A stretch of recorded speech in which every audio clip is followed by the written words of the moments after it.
Hello दोस्तों, आज की ज्योग्राफी की 2 मिनट सीरीज में वील ट्राई टू डिस्कस जितने भी आइलैंड्स इन न्यूज़ रहे हैं for your prelims this year. तो बहुत सिंपल सी कोशिश है कि ऐसा डेटा जो आपने डिफरेंट न्यूज़ आइटम्स के साथ पढ़ा हो, हमने उसे कंसोलिडेट किया है सो दैट आपको रिविजन में आसानी हो जाए। Now, before I discuss this, I would like to discuss the agenda for today's class. पहला एजेंडा क्या है? प्रीलिम स्पेसिफिक डिस्कशन, कि किस तरह के डायरेक्ट क्वेश्चंस आपको प्री में आ सकते हैं। दूसरा बहुत इंपॉर्टेंट चीज़ that I want to discuss is इन चीज़ों की एप्लीकेशन एंड मेंस की। Although this is very pre specific point, लेकिन हम इनको मेंस में भी एज एग्जाम्पल कोट कर सकते हैं। और तीसरी चीज़, जैसा कि आपको कल भी अनाउंस किया गया है कि एक रिविजन प्लान जो है हम लाने की कोशिश कर रहे हैं, तो in the end we'll also discuss about that. तो अगर हम अपने लेक्चर की शुरुआत करें, एक बार ब्रीफली देख लेते हैं पोजीशंस क्या है किसी भी ओशन की। तो आज जो है हम कुछ पैसिफिक ओशन के आइलैंड्स को डिस्कस करने की कोशिश करेंगे, ठीक है जी। तो सबसे पहले न्यूज़ में आपके बोर्नियो आइलैंड्स है। पोजीशन से ही हमें पता लग रहा है कि हम पैसिफिक ओशन की बात करें, लेकिन इसका बहुत ही इंपॉर्टेंट यूजेज है इन योर मेंस, ठीक है। Let me discuss how. तो ऐसा है जी, बोर्नियो आइलैंड क्यों न्यूज़ में थे? इंडोनेशिया ने अपनी कैपिटल जो है जकार्ता से बोर्नियो शिफ्ट करने की बात हमेशा से की है। बहुत ही ज़्यादा ये न्यूज़ में रहा है। इसका रीज़न क्या रहा है कि जकार्ता जो है देखा गया है कि बहुत ही ज़्यादा सबमर्ज होने की कगार पे है इन वाटर। तो इवेंचुअली सबमर्ज ना हो जाए, उससे बहुत ज़्यादा नुकसान ना हो, इसीलिए जकार्ता से जो कैपिटल है बोर्नियो के एक पर्टिकुलर प्रोविंस में जो है शिफ्ट कर दी गई है। तो this is a very good example जब आप क्लाइमेट चेंज के क्वेश्चंस को केटर करेंगे। क्लाइमेट चेंज, ग्लोबल वार्मिंग, सी लेवल राइज, इसका बहुत ही अच्छा एग्जाम्पल आपका बोर्नियो आइलैंड बनेगा। अपार्ट फ्रॉम दिस, जब इसी टॉपिक से एसोसिएटेड आपको ऐसे आते हैं, वहाँ पर भी आप इनको एज एग्जाम्पल कोट करेंगे। बहुत ही बड़ी एग्जाम्पल है कि किसी कंट्री को इन रीजंस की वजह से अपनी कैपिटल जो है एब्सोल्युटली बदलनी पड़ी। तो ये चीज़ जो है आप ध्यान रखेंगे। दूसरी चीज़ जो कि बहुत इंपॉर्टेंट है आपके प्रीलिम्स के लिए, बोर्नियो आइलैंड इकलौता ऐसा आइलैंड है which is administered by 3 different countries. अगर हम येलो रीजन की बात करें, this is administered bye Indonesia. तभी आप देखोगे कि इंडोनेशिया ने अपनी कैपिटल यहाँ पर शिफ्ट की है। The orange region, this is administered by Brunei and the remaining green part is administered by Malaysia. तो ये भी एक बहुत ही इंपॉर्टेंट पॉइंट है जो आपको प्रीलिम्स में पूछा जा सकता है, ठीक है। चलिए आगे बढ़ते हैं। नेक्स्ट आपका जो न्यूज़ में आइलैंड था, दैट इज नतूनाज आइलैंड। अब before I explain why this was a news, आप ये देखिए कि इसकी पोजीशन क्या है।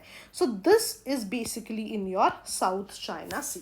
तो पहला क्वेश्चन कुड बी, कौन से आइलैंड जो है, सॉरी, कौन सा जो आइलैंड है वो कौन से सी से एसोसिएटेड है? तो नतूनाज आइलैंड, साउथ चाइना सी।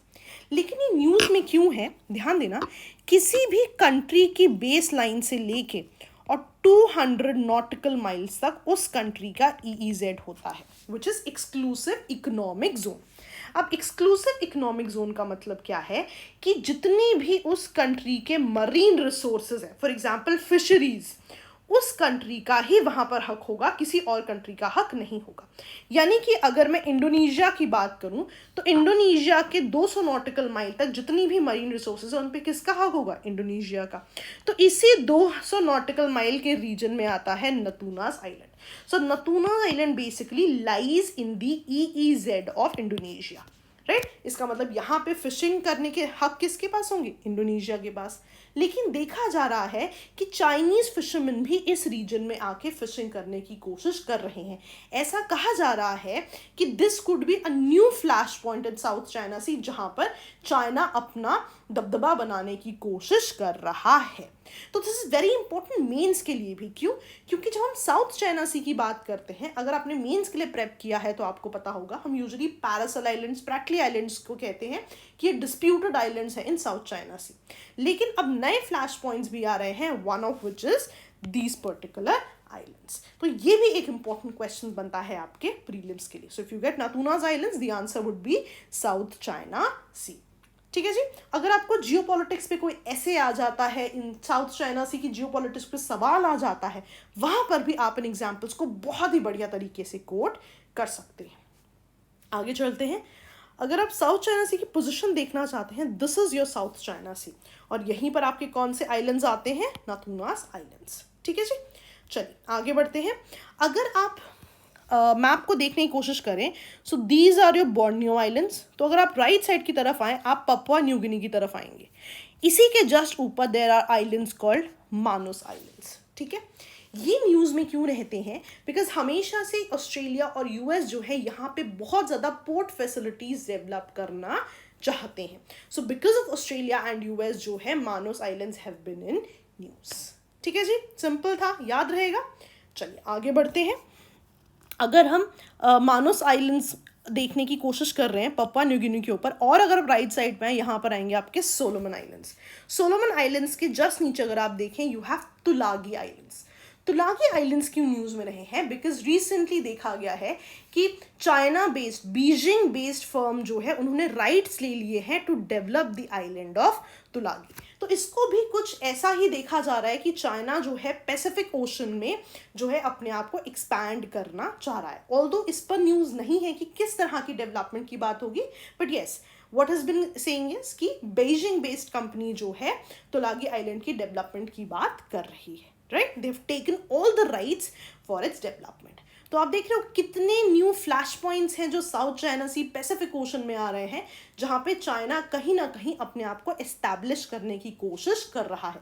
ये सारे आइलैंड्स जो हैं आप अपने एग्जाम में यूज करेंगे when ever you want a question for Pacific ocean या लेट्स से साउथ चाइना सी या चाइना और एनीथिंग एसोसिएटेड विद इट। ठीक है जी, चलिए आगे बढ़ते हैं। गुआम आइलैंड्स, अभी हमने रिसेंटली बाकी जो चीज़ें पढ़ी है, उसके बाद अगर हम पपुआ न्यू गिनी से ऊपर की तरफ आए, यू हैव गुआम आइलैंड्स।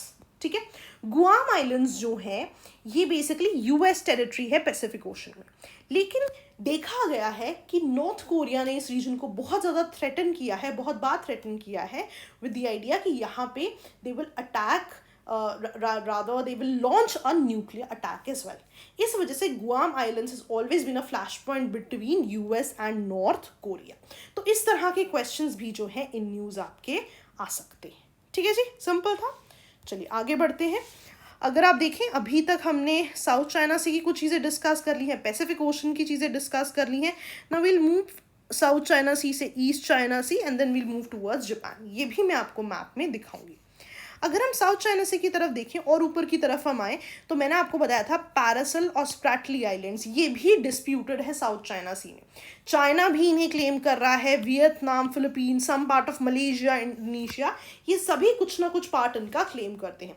कुछ लोग इनको EEZ के बेसिस पे क्लेम करते हैं, राइट कुछ कंट्रीज EEZ के बेसिस पे क्लेम करती हैं, कुछ कंट्रीज इनको हिस्टोरिक राइट्स के बेसिस पे क्लेम करती हैं। This is a separate example जो आप अपने मेंस में पढ़ते हैं, सेपरेट टॉपिक है, बट फिलहाल के लिए आप प्री के लिए इतना याद रखिए कि अगर आपको पैरासल और स्प्रैटली आइलैंड्स पूछ लिया जाता है कि कौन से सी में है, तो आपका आंसर क्या होगा? साउथ चाइना सी आपका आंसर होगा। अब यहाँ पे ना अपने एक बात का ध्यान रखना है। Okay, before I come to that, एक और सेट ऑफ आइलैंड्स हैं जो कि बहुत ज़्यादा फ्लैश पॉइंट माने गए हैं साउथ चाइना सी में, अगेन प्राटस और डोंगशा आइलैंड्स। ठीक है जी, तो ये भी एक्सपर्ट्स कह रहे हैं that these islands there very close by two Chinese waters, Chinese main land के बहुत ज़्यादा पास है, तो इन पे भी जो है चाइना जो है अपना हक बनाने की कोशिश या दबदबा बनाने की कोशिश डेफिनेटली कर सकता है। ठीक है जी, अब ध्यान रखिएगा यहाँ पर एक चीज़ जो हम मिस कर जाते हैं, that we talk about what are the islands in South China Sea, लेकिन अगर हमें क्वेश्चन आ जाए इन आइलैंड्स को टॉप टू बॉटम या बॉटम टू टॉप अरेंज किया जाए, तब हम क्या करेंगे? तो ध्यान दीजिएगा, सबसे पहले आपके आते हैं प्राटस आइलैंड्स, उसके बाद आपके आते हैं Paracel islands, and third number पे आपके आते हैं स्प्रैटली आइलैंड्स। तो ये तीनों ही चीज़ें जो है आपके लिए बहुत ही ज़्यादा इंपॉर्टेंट है। ठीक है, just the sequence would do for you. ठीक है जी, तो आपने सीक्वेंस भी याद डेफिनेटली करनी है। अब साउथ चाइना सी की हमने बात कर ली है, हम थोड़ा ऊपर की तरफ जाएंगे, ईस्ट चाइना सी। ईस्ट चाइना सी में सेनकाकू या फिर दायू आइलैंड्स हैं। अगर मैं आपको और क्लैरिटी से दिखाऊं, ऊपर जाके आप देखेंगे ईस्ट चाइना सी में यू हैव सेनकाकू और दायू आइलैंड्स। ये जापान और चाइना के बीच में डिस्प्यूटेड है, आपने ध्यान रखना है, they are specifically associated with East China Sea. तो आपको पता होना चाहिए ईस्ट चाइना सी में कौन से आइलैंड्स हैं, साउथ चाइना सी में कौन से आइलैंड्स हैं, और अगर आप इन चारों को नंबर करें तो 1 सेकंड नंबर पे प्रैटिस आइलैंड्स, थर्ड नंबर पे पैरासल आइलैंड्स और फोर्थ नंबर पे यू हैव स्प्रैटले आइलैंड्स। तो ये भी एक सीक्वेंस आपके लिए इम्पोर्टेंट हो जाती है। आगे अगर हम बढ़ें, अमामी आइलैंड्स आर्किपेलागो भी बहुत ज़्यादा न्यूज़ में रहा है, ये भी ईस्ट चाइना सी में है। तो जापान ने देखा है कि जो चाइनीज सबमरीन्स है वो भी इन रीजन्स में एंट्री करने की कोशिश कर रही हैं। So this is a new flash point again in rather between China and Japan, but specifically in your East China Sea. तो आप देख रहे हो ईस्ट चाइना सी की दो आपके लिए आइलैंड्स इंपॉर्टेंट है, एक अमामी ओशिमा आइलैंड और दूसरा सिनकाकू दायू आइलैंड। तो ये दोनों ही इंपॉर्टेंट है। अब आपको ईस्ट चाइना सी के भी पॉइंट्स पता हैं जो डिस्प्यूटेड आइलैंड्स हैं, और आपको साउथ चाइना सी के भी पता है। तो अगर आप जापान की पोजीशन को देखें, right, so this is your China, this is your Japan. तो जापान और रशिया के बीच में भी एक डिस्प्यूटेड आइलैंड है, which are your Kuril islands. तो there could be direct question कि जापान और रशिया के बीच में जो डिस्प्यूटेड आइलैंड्स है वो कौन से आइलैंड्स हैं? आपका आंसर क्या होगा? Kureel islands, right. एग्जैक्टली कुछ जापान और रशिया के बीच में ये डिस्प्यूटेड है। तो अगर आपने ध्यान दिया होगा, हमने बहुत सारे आइलैंड्स के बारे में पढ़ा है। हमने ईस्ट चाइना सी के आइलैंड्स के बारे में पढ़ा है, हमने साउथ चाइना सी के आइलैंड्स के बारे में पढ़ा है, यहाँ पर भी हमने गुआम आइलैंड्स, राइट, मानूस आइलैंड्स, तुलागी आइलैंड्स, इन सभी के बारे में पढ़ा है। मेक श्योर आप इनको रिवाइज करें एंड यू विल सी कि बहुत अच्छे तरीके से आप इनको पैसिफिक ओशन से एसोसिएटेड आंसर्स में यूज़ कर सकते हैं। चाइना जो अपने कंट्रोल करने की कोशिश कर रही हैं, अपनी बेसिस बनाने की कोशिश कर रही है in Pacific ocean, so that वो डायरेक्टली यूएस को काउंटर कर सके, उन सभी एग्जाम्पल्स को भी समझना बहुत ज़्यादा ज़रूरी है। ठीक है, तो कुछ इस तरह से आप इनको अपने मेंस के आंसर में भी डेफिनेटली कोट कर सकते हैं। These are very good examples, they will fetch you a lot of marks. ठीक है जी, सिंपल था। चलिए, that was all from my end. Before we finish the lecture, before I go to your revision part, आज का question for factors है कि इन चारों में से कौन सी कंट्रीज को हम एशियन टाइगर्स कहते हैं। तो आप ये पढ़ेंगे कि कौन सी कंट्रीज को एशियन टाइगर्स कहा जाता है, इनको एशियन टाइगर्स क्यों कहा जाता है, एंड डू टेल मी कि आपका आंसर क्या होना चाहिए। तो before I end the session, I want to talk about the revision plan. तो बहुत सिंपल सा आइडिया है रिविजन प्लान का। दो ऑप्शंस जो मुझे समझ में आया आपसे डिस्कस करने के लिए। अगर आपको लगता है आपकी प्रिपरेशन बहुत अच्छी है तो आप इस प्लान को एज सेल्फ स्टडी प्लान ही लेंगे। लेकिन अगर आपको थोड़ा सा भी डाउट है, आपको लगता है कि आपने प्रिपरेशन लेट शुरू की है, you have not studied enough, या आपने सही रेलेवेंट चीज़ें नहीं पढ़ी हैं, so we'll try to come in, we'll suggest certain programmes जो आप हमारे ले सकते हैं। बिकॉज 70 दिन बहुत ज़्यादा है। अगर आपको लगता है कि आप प्रेपरेशन नहीं कर पाएंगे, we'll make sure that you do all the preparation, you will have to stay with us with the help of different programmes. तो अगर आपको लगता है कि आपने सेल्फ स्टडी बहुत अच्छी की है, you just want to revise whatever you have done, so what I will do is next 8 Mondays, every Monday I will give you a target, और उस टारगेट से एसोसिएटेड चीज़ें जो हैं आप पढ़ लेंगे। फॉर एग्जाम्पल, आज का टारगेट है आपका, आप सोलर सिस्टम पढ़ेंगे, सोलर सिस्टम से एसोसिएटेड जितने कॉन्सेप्ट्स हैं, फॉर एग्जाम्पल प्लैनेट्स के बारे में डिफरेंट डेटा, चंद्रशेखर लिमिट क्या होती है, प्लूटो जो है is not a planet anymore, ऐसा क्यों। तो बहुत सारा डेटा है जो आपने पढ़ा होगा। अपार्ट फ्रॉम दैट, इसकी करंट अपडेट्स बहुत ही वाइड होती हैं। लेट्स से कि कितने मिशंस गए हैं, इंडिया के कितने मिशंस हैं, वर्ल्ड में और कितने मिशंस हैं, ये थोड़े से इलेबोरेट करंट अपडेट्स होते हैं। तो जहाँ से भी आपने पढ़ाई की है आप उन करंट अपडेट्स को पढ़ सकते हैं, और उससे रेलेवेंट MCQs या जो टेस्ट सीरीज हैं आपकी ज्योग्राफी की, वो आप सॉल्व कर सकते हैं। This is when you want to study it yourself. So 8 दिन should be more than enough for your revision. Every Monday I will give you different targets. ठीक है, आज का टारगेट है सोलर सिस्टम। अगर आपको लगता है कि थोड़ा सा भी आपको और प्रेपरेशन की ज़रूरत है, लेट प्रेपरेशन शुरू की है, कंटेंट सही नहीं है, so we have couple of programmes and I can help you with them. सबसे पहली चीज़, अगर आपको लगता है कि आपका स्टैटिक अच्छा प्रिपेयर्ड है पर आपके ज्योग्राफी के करंट अफेयर्स प्रिपेयर्ड नहीं है, वी हैव अ प्रोग्राम जहाँ पे हमने करंट अफेयर्स इंटायरली अच्छे से डिस्कस किए हुए, और उनकी मैंने आपको हेडिंग्स भी दी हैं। सोलर सिस्टम पे 2 लेक्चर्स हैं, जियोपॉलिटिक्स मैप पे 2 lectures, climatology oceanography again 2, economic geography, physical geography and whatever is left miscellaneous as well. ये सारे के सारे करंट अफेयर्स जो है आपको वहाँ पर मिलेंगे। ठीक है जी। नेक्स्ट चीज़, अगर आपको लग रहा है कि आपका स्टैटिक कॉम्पोनेंट अच्छा प्रिपेयर्ड नहीं है, आपको लगता है कि आप ज्योग्राफी में वीक हैं, दीज आर द 8 कॉम्पोनेंट्स जो हमने डिस्कस किए हैं। You can always go through all these programmes. ठीक है, और आप देखेंगे कि आपकी जो अंडरस्टैंडिंग ऑफ ज्योग्राफी बहुत ही ज़्यादा बढ़ जाएगी, which will help you in solving a lot of questions. तीसरी चीज़, टेस्ट्स।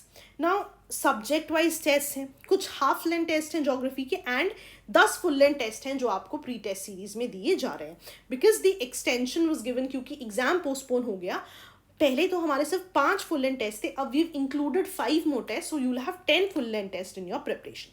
तो अगर आपको लग रहा है कि you want to solve more test, इसकी भी पॉसिबिलिटी है, but only if you think कि आपकी प्रिपरेशन कहीं ना कहीं लैग कर रही है, आप और मेहनत कर सकते हैं। Now what are the courses that you can take? जैसा कि मैंने कहा, आप सिर्फ करंट अफेयर्स मॉड्यूल ले सकते हैं, आप स्टैटिक और करंट अफेयर्स दोनों इंक्लूड करके मॉड्यूल ले सकते हैं, प्री टेस्ट सीरीज ले सकते हैं, या फिर कंप्लीट मॉड्यूल ले सकते हैं। Now what we have done is, because सिर्फ 70 डेज रह गए हैं, we have actually reduced the prices so that a lot of you can actually benefit from what we have. We are trying to contribute as much as we can. लेकिन let me repeat, अगर आपको लगता है कि आपकी self study बहुत अच्छी है, आपकी प्रेप बहुत अच्छी है, तो you can just try to follow the basic plan, आपको पेड मॉड्यूल्स की जरूरत नहीं है। लेकिन अगर आपको थोड़ा सा भी डाउट है दोस्तों, we have worked hard for you, things are there easily to revise, तो कोशिश कीजिए कि आप उनको ले सकते हैं। ठीक है जी, तो that was all from my end दोस्तों। All the best, do let's know कि कौन कौन से और मैप्स है जो आप डिस्कस करना चाहेंगे, so that we can eventually include all those maps in the lectures as well. ठीक है जी, चलिए, ओके दोस्तों, बाय बाय।